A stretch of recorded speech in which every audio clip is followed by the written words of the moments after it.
Salut à tous, vraiment, aucun mois, pas si peine à mawa. En tout cas, tu habites ce qui te roule au bal sousounini. Tolanda. Awa, toza sikoyo na famille. Bino matubondo lukao famille. Ah, toza sikoyo na lupanga ba luison. Lupangu yangoyo, tozo kota. Entrée yangoyo, tozo kota sikoyo. Pona komona bino matubozo luka famille. Oya veni. Aveni na bango yangoyo. Bino batu atembe. Biso tozo kota na lupanga ba luison. Entrée ya ba luison yangoyo tozo kota.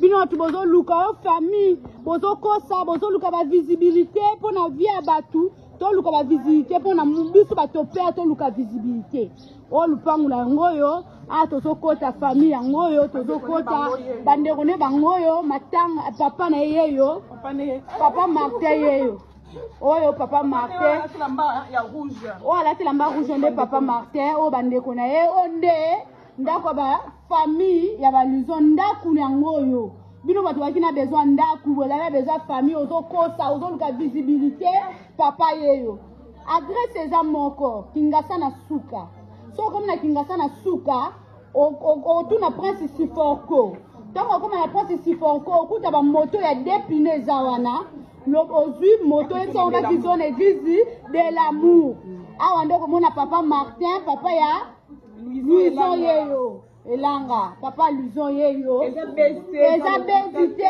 eza réalité lupanga ba Luison yango ndaku yangoyo bino bato atembe osali life po luka ba visibilité bino bato bozo finga yangoyo adresse eza moko numéro ya téléphone eza 09 92 48 98 33 on eza numéro téléphone ya famille soza obungi adresse benga biso tokoyebisa yo kote tozali